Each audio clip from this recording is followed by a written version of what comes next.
Dubai is honestly next level. Everything is so accessible and efficient. I agree 100%. Dubai is a different world when it comes to just convenience of living. You don't know until you're here, and then you're like, countries function this well? I didn't even know this existed.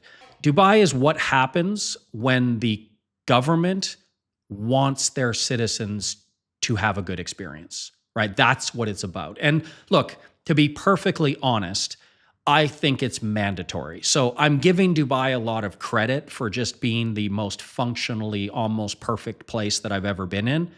But you have to also understand that that's mandatory, because if that stops happening, this place basically just disappears into the desert. This was all made up. This was all, you look at pictures, like where I am now, the Dubai Marina is not there. Like, they made this place in 20 years.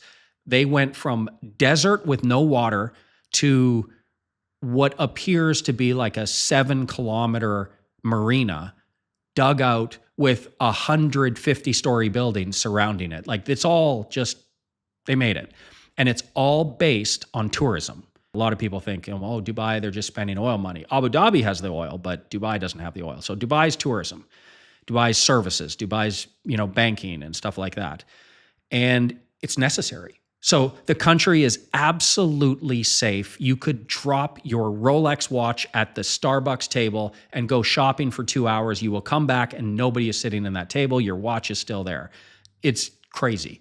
But it has to be that way because they have to attract rich people. So once the rich people stop coming, once they start having bad experiences, of course they talk with their friends and they have these bougie parties with each other and they share stories. If you start hearing stories about how Dubai has cracks in the system and people are not happy and the bureaucracy's piling up and it's impossible to get banking done and it's not safe anymore. My buddy got mugged and they stole his Patek Philippe, and you start hearing stories like that, Dubai disappears into the desert. It's gone.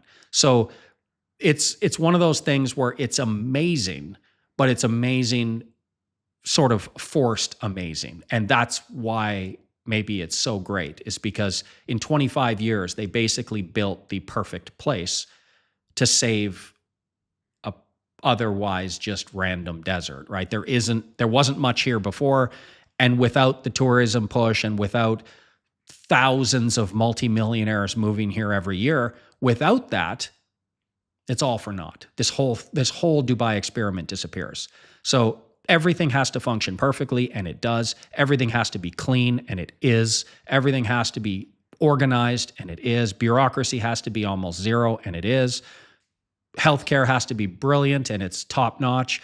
Everything is great here. I don't know of any other countries that do that. Like, whatever country you're from, if you're from the UK, if you're from France, Germany, Canada, Australia, wherever you're from, does your government cater to you, or do they just do whatever they want and you just have to suck it up and deal with it? There's a totally different attitude here. They can't afford to tell people this is the way it is, just deal with it. Because guess what? I can just leave. Like, David Beckham can just sell his house and leave. Like, we don't have to be here. None of the people that make Dubai have to be here. So in a sense, it is what it is. It's a function of necessity. And I think that's amazing. And that's why in 25 years, they've built, this utopia in the middle of the desert. It's phenomenal. And people hate on it, but live here for 2 years. What's the worst that could happen? Oh, you didn't pay any taxes. Too bad for you, right? You wasted 2 years not paying any taxes. What's the worst thing that could happen? You'll have some cool experiences. Yeah, I would recommend it to anybody who has the means to do that. Now, obviously, you would need an online job or your own business or something like that. But anybody who has the means to go and try something new, try something new. When I left Canada back in, 2001-ish, granted, it was for golf. I was a pro golfer, so I had to leave. But I never looked back. Just because you're born somewhere doesn't mean you owe that place loyalty. If they're doing a great job, stay, of course, stay. But if they're not, if they're just wasting every dollar you give them in taxes and the services are still terrible, even though you're paying 40% a year to them, and The crime, it makes you unsafe. Like, I don't want to go on a date night with my wife. When I was in Vancouver with my wife, I had to give her a curfew. I don't want her out at night. Absolutely not. Downtown Vancouver by herself at 7 p.m. No, you're with me or you're in the house. Like, that's not right. When she's in Taiwan, she can go home at 2 a.m. by herself. Nothing's going to happen to her. It's one of the safest countries in the world. And Dubai is the same thing. That's the way it should be. That's how people are supposed to live. If you're in London and you're a millionaire, what are you doing? Literally. You remember that movie, Out of Time? I think that's what it's called. The Justin Timberlake movie where they have like the time on their wrist.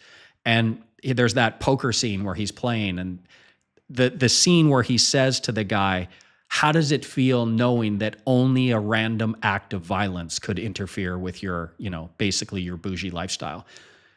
When you make it in life and you've got a successful business and you're making progress, really the only thing that can derail you is making bad macro decisions, like living in downtown London, where even if you're wealthy, you could get your arm chopped off because you have a gold watch on your wrist. Like, just don't do that, and your life is going to be great. So that's why people move to Singapore. They move to Morocco. They move to Monaco. They move to Switzerland. They move to Dubai, because that's an absolute minimum requirement for humanity. You have to feel safe in the country you live in, and you have to feel like the services are worth what you're paying.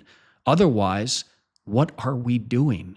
So if enough people vote with their wallet and leave the Western legacy countries, the brand name countries, 4 or 5 years from now, they will be forced, like Dubai is forced right now, to provide services well above and beyond because they have to. Right now, these old brand name legacy countries, they feel like they've got you. What are you going to do? You're an American. What are you going to do? Yeah, we're not going to rebuild this infrastructure for 30 years. It looks like it's falling apart. So what? Deal with it. Fix your tires when you go over a pothole. It's not my problem. 4 or 5 years from now, if enough of the millionaires say, there's other places in the world I could go, then Western countries might be forced to start to be more, customer oriented. The customer's always right in Dubai, and that is not the case in Canada. Justin Trudeau and our new guy, Carney, they don't care what people think. They don't care that you have to wait 9 months. My sister has to have a knee operation, and she has to pay $30,000 out of her own pocket, because if she doesn't, she could get it for free. Canada has free healthcare. Yeah, if you wait 14 months, but you don't want to walk around on a bum knee for 14 months because you've got free healthcare. So yeah, come on. Western countries need to do better. And Dubai, Taiwan, I'll big up Taiwan too. It's a fantastic place. That was a super random tangent, but I should go.